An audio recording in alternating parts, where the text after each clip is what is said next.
Last weekend, an AI broke into the biggest AI company on the planet. It used a poison data set to break through security, walked right across their internal network, and grabbed the keys to the palace. When the humans responsible for security found out, they decided to use an AI to fight it off. But it refused. The part everybody's glossing over in the headlines is why it said no. And that reason is about to be your problem too. So stick around.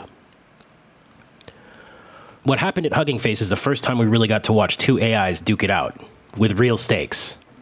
Not to say that robot kickboxing isn't peak right now.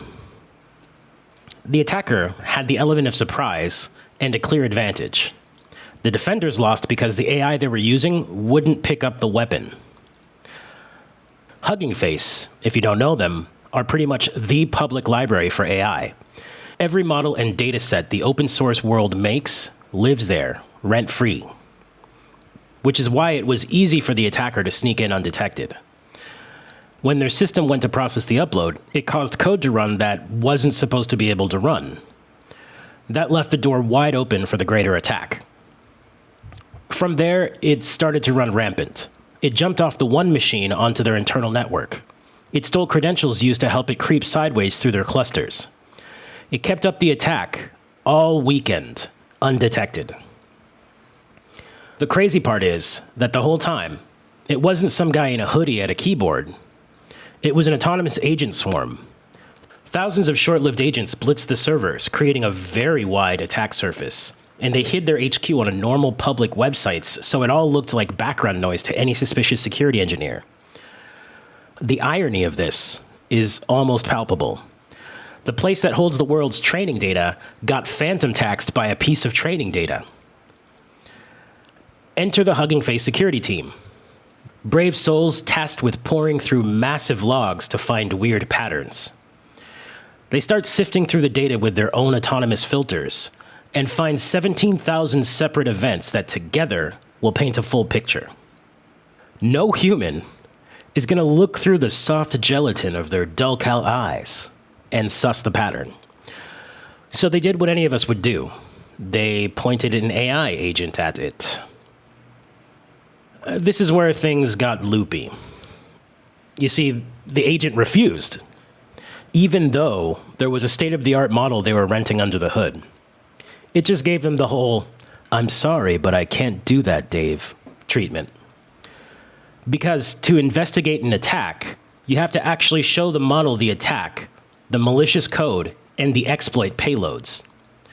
Just like when Fable 5 downgrades you to a dumber model, the filters kicked in and noped out. Yeah. It seems like they were cooked. They couldn't even describe the crime itself to their would-be defender because describing the crime tripped the babysitter. Meanwhile, the attacker's AI is out there firing off exploits with zero hesitation because criminals don't buy the subscription with the guardrails switched on. Obviously. They described this as the asymmetry problem. So, Hugging Face had no choice but to rip out the safe model and drop in an open-weight, uncensored model running on their own hardware. They definitely got the infra for that. This bad boy model, shouts to ZAI's GLM 5.2, obliged immediately and got to task. If you saw yesterday's video, you already know how they did it. In the middle of getting robbed, the biggest AI company on Earth reached for the unshackled AI to fight against another unshackled AI. This is the stuff of legends. Now, let's roll it back a sec, because this refusal to defend is actually more widespread than you think. There's real research on it right now. Security experts found that if you just put words like exploit or payload in a request to a lobotomized, safe model, it refuses to help almost 3 times as often. And it doesn't care whether you're the offense or the defense. There's even a pretty delusional situation they found that they're calling the authorization paradox. If you tell the model, "Hey, I'm a good guy, I'm on the security team, I'm authorized," it actually doubles down on the refusal because it reads you explaining yourself as a red flag. It's like the new doorman who won't let you into a club that you own. And the more you try to explain to him that you're the owner, the more he doesn't trust you. If this all feels vaguely familiar, it should. Anthropic themselves put out a report that a Chinese state group had hijacked Claude to run a whole, mostly automated espionage operation. It hit 30-something companies, using nothing but a jailbreak prompt. Now, this year, the Defender's corporate AI won't even let you play defense. We're overprotecting ourselves into defenselessness. Now, the corpos already have an answer teed up to sell you. They're calling 2026 the year of the Defender. Autonomous AI that guards your systems and hits back in real time, featuring sub-minute containment and an epic good swarm versus bad swarm battle in the cloud. The gap between a hacker getting in and burrowing deeper has collapsed from about 8 hours a few years ago down to 22 seconds today. Human reaction times have been obsoleted.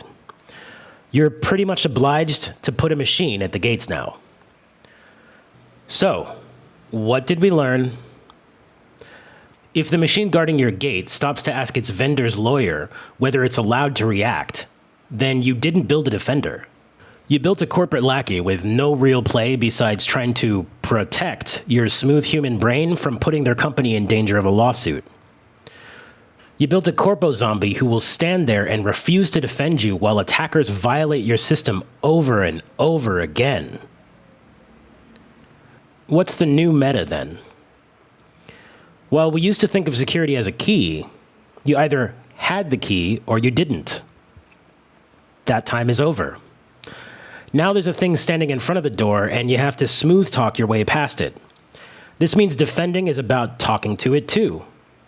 You're not holding a lock anymore, you're trusting a guard. And you better pray it's actually on your side and not working for whoever trained it, on the low. So why did their AI say no?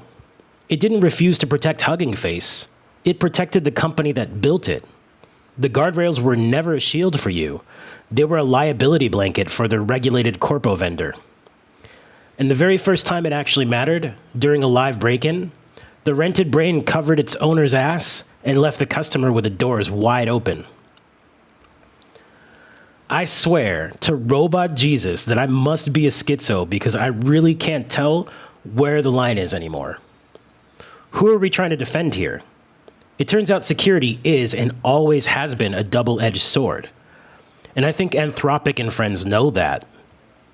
But still, they reserved Mythos for a select few royals who get access to real security. And they left all their serfs clamoring in the mud, pleading at the castle gates as an army of orcs plunders its way through the city. Tell me I'm wrong down in the comments. I low-key want to be.